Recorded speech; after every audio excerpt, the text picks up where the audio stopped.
Good evening, all the way from San Diego, California. We are right in the middle of Hurricane Hillary, which is Mm. downgraded to a tropical storm, which is any Monday of a monsoon in Mumbai.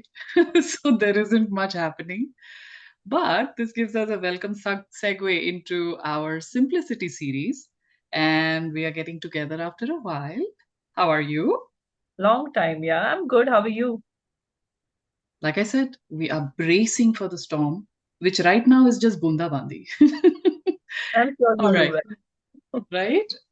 Um, so one of the things that we both love are reading books that have, immense value, but in some very short delivery method, like a haiku. And one of the books that you have introduced me to is that of Wu Hsin. And we picked one of the verses today to talk about um, a topic that is actually fascinating, and he has put it so beautifully in those four verses. So, would you like me to bring up those four verses? Sure. Okay. Go ahead. Actually, one verse, four sentences. It goes like this: The mind is like a cup that refills itself. Mm, Emptying it is not sufficient. mm. It will only refill the cup unless or once the cup is shattered, only then the task is complete. Wow. Okay. I'm ready And to talk about it. Tell me. Ask me. right? Yeah. So it is filled with a lot of obviously metaphors. And Mm, in the very beginning, he's comparing the mind to a cup. So, what I mm, wanted to ask you is what does it mean when he says the cup refills itself? mm. Because without an agent, a cup can't fill itself. So, where is he drawing that analogy with the mind and the refill? So you don't need an agent to fill the mind because the mind is very good at filling itself. Yeah, the mind is so much like a cup because every moment, every breath, we're just filling it with information, influences, opinions of other people. And there is no way to filter that, right? I mean, we're just soaking up all of it. And we've been doing this right from the time we have got aware. That's what we call our conditioning. Very little do we do anything about letting go of any conditioning because as consciousness and as beings we are also very gullible to a lot of information, and we love hoarding information, and the FOMO effect, right? The fear of missing out. So um, is there really a way to um, um, you know be aware that all this information that I have been, sitting on and piling up for such a long time, do I really need it? So much of it is redundant, and it's time to discard it. And if we don't take the time to unlearn what doesn't apply to us, then where are you going to store this stuff? I mean, the cup is actually reaching its brim. What about learning new concepts, new things? There's so much that needs to be undone or that needs to be released and let go. What about that? Perfect. So, what you're talking about is the refill is this constant stream of energy.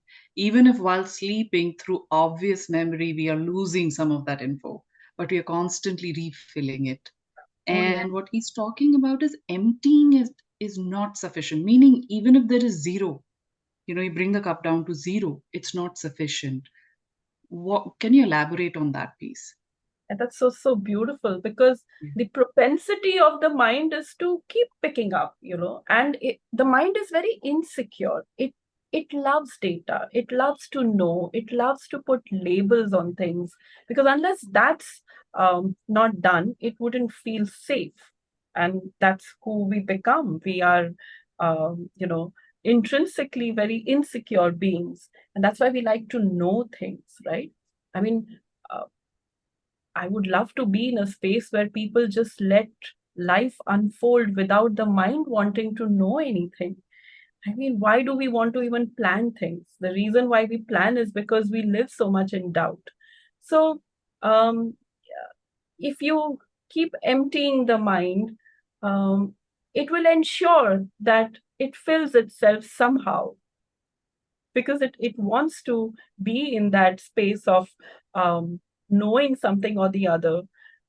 And somehow this is also done because we like to exhibit our knowledge. It's also the work of the ego to flaunt that it knows so much. The know it all kinds, they are the ones Yes. who plan and learn and know and apply. Nothing good or bad about it. But the point is that when would you rest?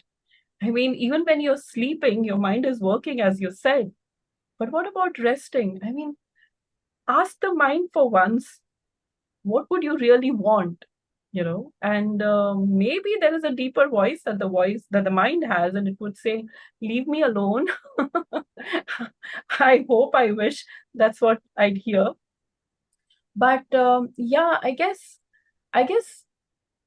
we must go for gold. you know what Wu Sen is really talking about is, drop the need to even know. I think he's talking about learning to trust and let go. So he so beautifully said, just shatter the cup and then see. I guess that's when we'd be open to receiving the mysteries of the universe. I mean, we all want miracles, right? But we all want miracles in the way we have planned. I mean, you're leaving no room for the divine to do its work. And I always say God appears in uncertainties. I mean, just be yourself, right? Just be yourself without planning, without having any fear, without having any doubt, without having to think what to do, what not to do. I'm sure the intelligence within us would do what it has to do when it has to do what it has to do. So why so much fear? What are we holding on to really? The mind loves to hold on to it. And I guess if we're talking about total freedom, then it is about shattering the cup.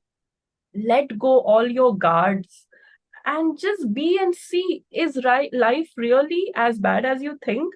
I'm sure your imaginations are worse than the reality. Yes, I am glad you kind of connected the dot between, refilling, emptying versus shattering. But let me try and understand the distinction. When you shatter something, it doesn't exist anymore.